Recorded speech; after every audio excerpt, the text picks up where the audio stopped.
Some of these tales may make you question what you thought you knew, so do get comfortable.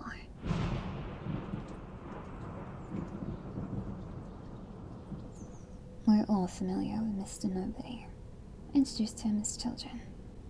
A drink spills on the carpet, a roar smashes on the floor. Our parents ask us who did it, and we say we don't know. We weren't there.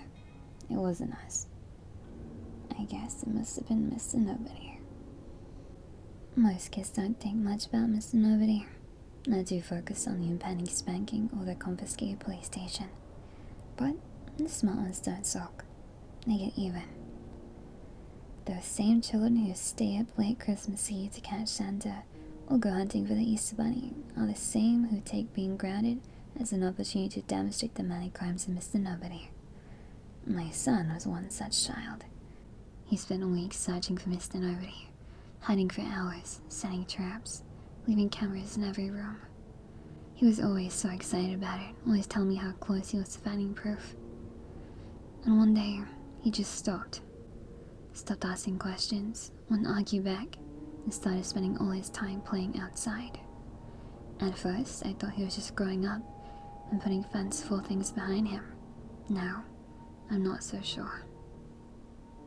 Last night, a plate fell off the kitchen counter. Junior took the blame, swept up the pieces, and begged me to punish him. I was in the backyard at the time, so I didn't see who did it, but I know it wasn't my son. He was in the backyard with me.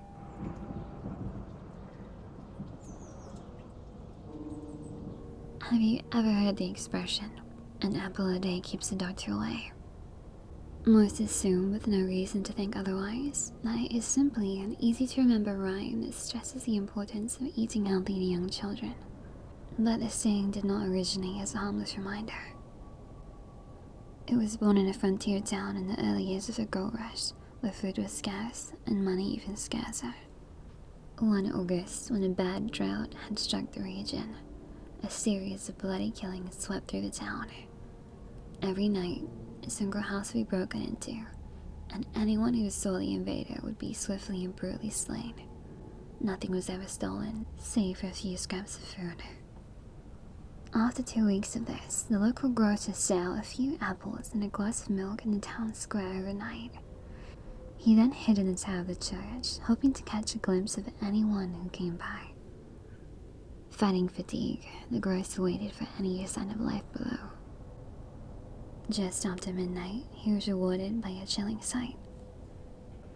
A man carrying a black bag stuffed with dully shiny metal tools and covered from head to foot in cloth bandages staggered into view. He paused at the sight of the apples and milk, then whipped his head around, as if looking for the one who dared to patronize him. Seized with fear, the grocer ducked out of sight, staying hidden until sunrise. The strange man had only taken one of the apples and didn't even touch a glass of milk. No houses were broken into, and no one was killed. For decades, the town continued to place an apple or two every night, even long after a single apple stopped disappearing.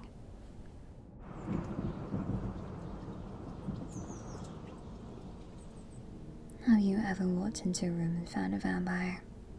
No, not the sexy kind, but a foul creature with bony limbs and ashen skin. The kind that snarls as you enter like a beast about to pounce. The kind that roots you to the spot with sunken, hypnotic eyes, rendering you unable to flee as you watch the hideous thing uncurl from the shadows. Has your heart started racing though your legs refuse to? Have you felt time slow as the creature crosses the room in the darkness of a blink?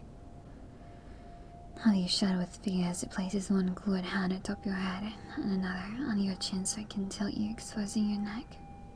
Have you squirmed as its rough, dry tongue slides down your neck, over your jaw, to your throat in a slithering surge as seeking your artery? Have you felt its hot breath release a hiss against your skin as it probes your pulse, the flow that leads to your brain? Has its tongue rested there, throbbing slightly as if savoring the moment? Have you then experienced a sinking, sucking blackness as you discover not all vampires feed on blood, some feed on memories?